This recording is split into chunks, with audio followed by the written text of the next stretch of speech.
Israel has carried out what appears to be its deadliest attack yet on central Beirut since it intensified its campaign against the Iranian-backed group Hezbollah. Lebanon's health ministry said at least 22 people were killed in airstrikes on residential buildings in two mainly Shia neighbourhoods. More than 110 others were wounded. Reports suggest the target was Wafiq Safa, a senior member of Hezbollah. Most of Israel's attacks on Beirut have hit the southern suburbs where Hezbollah has strong support. The airstrike came after two relatively calm days in the Lebanese capital. An earlier Israeli attack on a United Nations peacekeeping base in southern Lebanon has been widely condemned. At a meeting at the UN Security Council, two peacekeepers were wounded on Thursday when an Israeli shell hit an observation tower in Noura. Israel has said that UN forces should pull back 5 km from the border in order to avoid danger. There are now 4 divisions of Israeli soldiers fighting inside Lebanon as it continues its ground operations against Hezbollah. Hostilities in the region have escalated steadily since Hezbollah began firing rockets into northern Israel on the 8th of October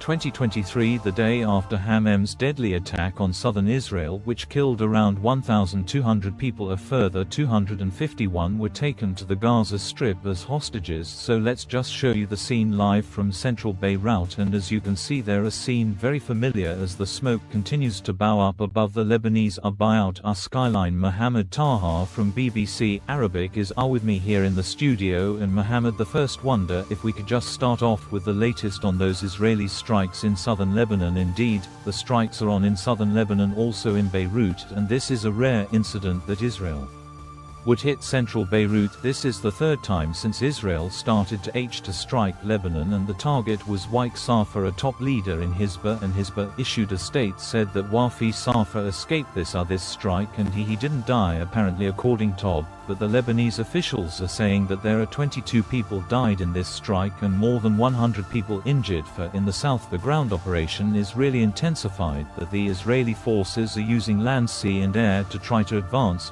but it looks like that Israeli forces are not advancing the way they were advancing in Gaza. In Gaza the advance was really speedy, but in Lebanon they looks like that they are facing a big resistance, and they announce about some casualties as well. Okay, so just picking up on that point, Mohammed, despite taking out some key senior figures in Hezbollah, it doesn't seem as if resistance to Israeli strikes is lessening. Yeah, of course, this is what the deputy leader of Hassan announced a few days ago, that they managed to fill all the leadership roles in Hezbollah efficiently with the first generation of Hezbollah leaders and everything functioning fine. And this is proven on the ground, that Hezbollah still fighting in the ground, still firing rockets into northern Israel and still having a big resistance arm. And however they face these blows in regarding of the leadership and also in regarding of the fighters when the passes and the rocket toy explosions happened. Yes, of course, until now Hassan seems to look defiant. They are fighting back on the ground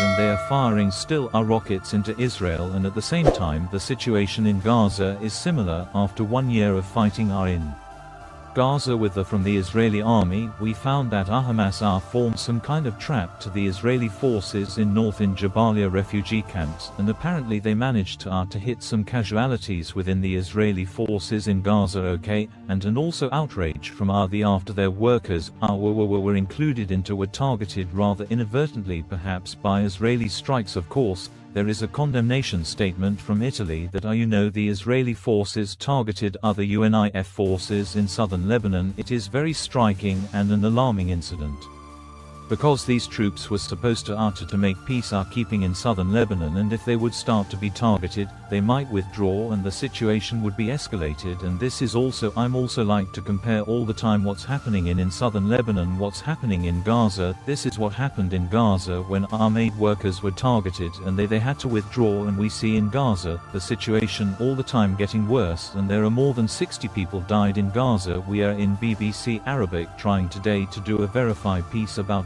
if the Israeli troops were really besieging the hospitals in Gaza and what are their positioning. We're using satellite images and we're trying to see what is the situation in Gaza as long as following what's happening in southern Lebanon. Okay, well, we look forward to your findings from BBC Arabic. Thank you very much indeed, Mohammed.